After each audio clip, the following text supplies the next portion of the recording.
Welcome back to YAFFEE Live right here on the Talk Monster. It is a revolution in common sense, and you can always expect the latest news on this show, especially when it comes to Chattanooga news, Tennessee news, Georgia news. So we're going to talk about some Tennessee news and politics right now with Brandon Lewis. He is a contributor, founder of the Tennessee Conservative, which you can read at TennesseeConservativeNews.com. Brandon, how are you, sir? Oh, glad to be on the phone with the great one. How are you, YAFFEE? Good. Wow, I don't think anyone's ever called me that before. I like it, though. Sounds good. Brandon, before we get to Chattanooga news that we have to talk about, I do want to ask you, we have this horrific shooting that happened in Minnesota. The suspect, the guy, he's dead now, was transgender. The point I was making is he wasn't just transgender. He was in a whole bunch of crazy leftist nonsense. And it seems like he was just trying to fill the void in his soul with whatever he could. But now there's talk of gun control and everything else. What is your take on this? Well, we've seen a pretty consistent trend with transgender school shootings. We had it happen in our own state. Of course, the government and the media and everyone involved tried to cover it up. It took 18 months before the manifesto, such as it was released. And what you see is when you teach young people, live a lie, and then everyone reinforces that lie, it's not very fulfilling for the individual.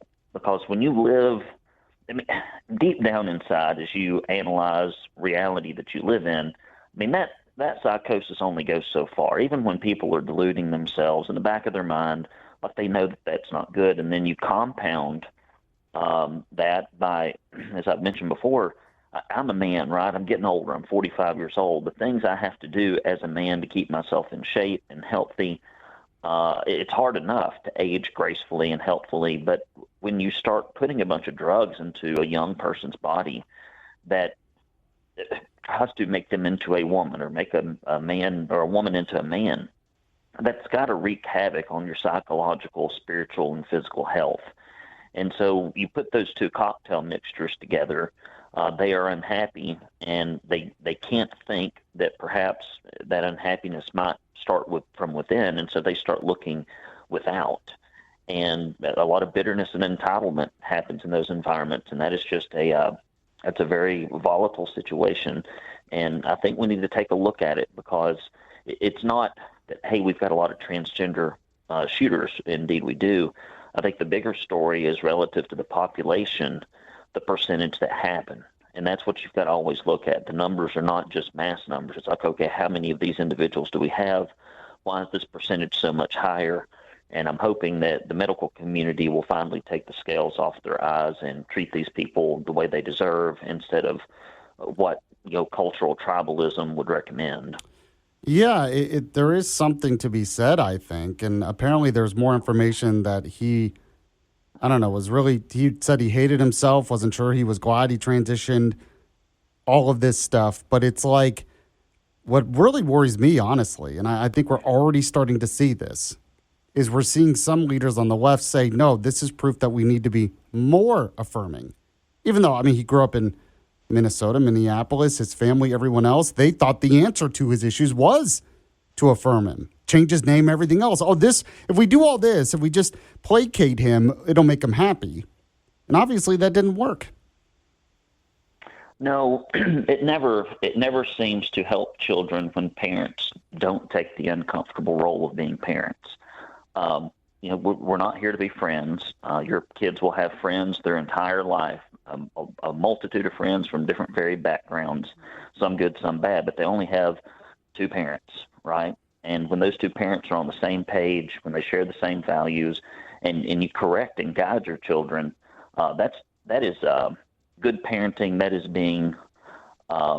being caring.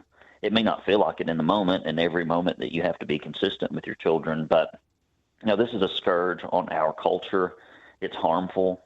I'm glad to see that some of the sentiment is moving in the opposite direction, back toward a more family-centric, natural focus. But this fight is far from over, and the trend has seen a bump in the road. But one thing YAFFEE I've always noticed in history is that when you tell a lie, you keep telling the lie, you expand the lie, and then when the lie turns out not to be true, the only option you really have is to double down on the lie, which is what the left is doing. I'm just not certain if it's going to resonate with the electorate wholesale. Yeah, well, I mean, it seems like there already has been a backlash. I think it's a huge reason. Just the cultural backlash to a lot of this stuff is a huge reason why Trump won the last election. I really believe that. Speaking with Brandon Lewis, let's talk Chattanooga news right now. We had a long conversation about this last week, and they didn't take our advice. Surprise, surprise. The Chattanooga City Council voted Tuesday night to increase property taxes in an effort to generate additional revenue. So it was $225, then it went down to $155 because of reappraisals, and they raised it back up to $193. And of course, they're acting like it's a tax cut, but it's really not. It's still a hike. But what do you think? Well, on average, everyone in the Chattanooga city limits that owns property is going to pay $400 more a year. And I don't know. As I've said before, it just aggravates me when politicians treat their constituents like human ATM machines and never take any proactive roles to cut costs. I believe a great piece of legislation in the Tennessee Assembly might be that if, number one, we need to limit property tax increases across the state. I do think this is an election year. That bill was brought, but it wasn't killed. It was just never voted on. So I'm hoping that'll be resurrected. And I think another interesting piece of legislation might be, if this is workable, to have city councils that want to, or county commissions that want to raise property taxes at all, that they have a maybe like a 90-day open comment period where they are required to put together a cost-cutting report. If you weren't going to raise taxes, where are the places you could cut costs first? I think government should always be looking at being more efficient and effective, but it seems to be the very last thing they look at. And they always look at the taxpayers as this never-ending supply of money so that they can go out and wastefully spend it. Yeah, and you're right. I mean, there were some city council members talking about making cuts, but anytime you bring up a cut to something like this, they say, oh, you're going to cut police and firefighters and law enforcement, all of that stuff that you have firemen, we're not going to have firemen. What's your response to that? Well, that's the age-old argument, right? It's the same thing. It is easier in politics, which is something conservatives need to learn, and it's something I teach candidates. And if anybody's running for office, by the way, we just had a Conservative Candidates Academy. I'd be happy to talk to you about that. I'm easy to find. But emotions sell a lot easier than facts and figures. People don't get wound up about mathematics, even though it's the linchpin of business and government. And so it's a standard operating procedure. I've watched the same thing happen with Littlefield when I fought the tax increase tooth and nail. I can remember on GOW I had ads, and half of them, I had 30 seconds was me complaining about the tax increase and driving people to a website to oppose it, and the other half was, hey, we'll paint your house. And so I've always been very passionate about being engaged in your community, and when you see something that's not right, like during COVID with Coppinger and all that stuff, you got to stand up. So I would just say to citizens out there, if you were asleep before, wake up a little bit, engage in your city government, because if they don't feel like there's ever going to be a reprisal, they'll just continue to walk all over you. Speaking with Brandon Lewis, he is the founder of the Tennessee Conservative. Another story you guys have, and you actually have an update on this today on the state level, but Trump said he'll think about deploying the National Guard to Memphis, which has had a crime problem for years. Now, Governor Bill Lee came out, I believe, yesterday or the day before saying, no, he's not going to do that. He has no plans to do that. Now, I give him some credit. They are surging other law enforcement when it comes to U.S. Marshals and TBI, but he says right now he's not really interested in the National Guard. What do you think about this? Well, it's interesting to see how quickly President Trump's use of his resources have driven crime down in Washington, D.C. I think the people of Memphis are long overdue to have their city be made safe. And hats off to Brent Taylor, who has really done a great job of highlighting all these issues and taking state and local people to task.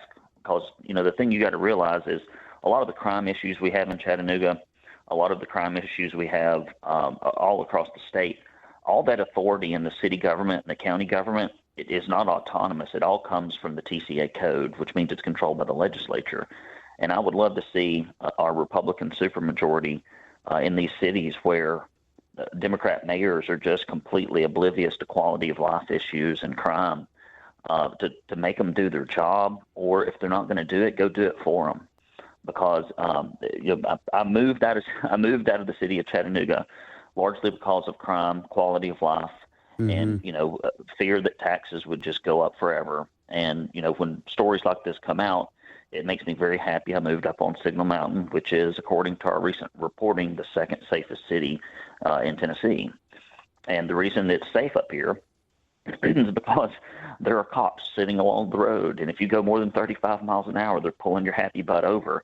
And people know that if you're going to go commit a crime, the place to go do it is in Tim Kelly's backyard, because nothing will happen. They don't do it here, and I've even got friends that are have been prosecutors in North Georgia, and it's like a running joke with criminals in Georgia. They come over here to commit their crimes because they know the sentencing is harsher, it's quicker, there's more justice being dispensed across the line in Georgia. And so when criminals feel like they're in an environment where drugs, panhandling, littering, and loitering and prostitution are tolerated, they know that other crimes will likely go unpunished. And so we really need to start a broken window approach to Chattanooga. I think Chattanoogans deserve it. Yeah, well, and especially Memphis, though, too. I mean, you want to talk, everything I've heard, Memphis is like one of the worst. And you actually have it is one of the worst. I mean, even, we're pretty decent, except for the occasional person that gets shot downtown, which does happen from time to time, just innocent bystanders, right, in the touristy areas. But Memphis is even having a hard time keeping Beale Street open at night. Wow. And they have for a long time. And that is such, there's so much iconic musical culture and history in Memphis and many other things. And it's a shame that the taxpayers can't enjoy it for fear of violence. So, I mean, that needs to be addressed. Yeah, and you had a story as well, kind of on this note. You were talking about Republican Senator Brent Taylor, who addressed a media leak of a letter he signed requesting an unannounced TBI audit of Memphis crime data. Doesn't trust some of the data. Well, it doesn't surprise me. I mean, it's kind of like, look, anytime the government puts out data, like they've got one client in mind, and it ain't the taxpayer, it's the government employees. And so if they can massage it, downplay it, leave some of it out, they always do it. Or in the case of like TCAP scores, they started doing this single letter grade that had virtually no information that could be discerned about how the school was doing, because they wanted to get away from granular data and back toward a hodgepodge of stuff, and you don't even know why the score is what it is.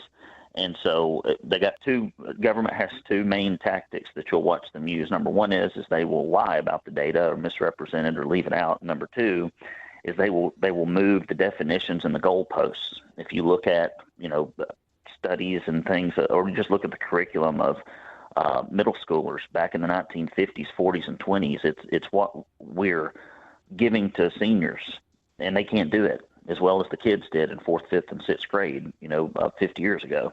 And so not only is the data being massaged, the goalposts are being moved slowly backwards in a number of ways, and that includes the way they define violent crimes and things of that nature. Brandon Lewis, he is with the Tennessee Conservative. Last question I have for you, Brandon. Are you excited that Cracker Barrel caved and got rid of the new logo, got the old logo? You going to go back? I'm somewhat excited, I'll be honest. I'm the kind of guy that likes to roll through a town and try something. It's like local. And my wife is very risk averse. And so I got a little Cracker Barreled out over a 2 or 3 year period. And so I only go there when I'm on the road. Gotcha. And I do like their breakfast, but It's like so many iconic American traditions, especially anything that has to do with rural living, Appalachian living. To me, it's a wonderful part of our heritage, but to liberals like the CEO of Cracker Barrel, they see it as an anathema. They see it as something that is distasteful, that is, in the past. But that's the whole charm of Cracker Right. Barrel. It's what made it so unique, and why you want to abandon all that so you can be another generic vanilla box doesn't make any sense to me. But they have paid the piper for that, and hopefully they will get new leadership and back on the straight and narrow. Brandon Lewis, good take on that. He founder of the Tennessee Conservative. Always appreciate you coming on, my friend. We'll talk to you again next week. Talk to you soon.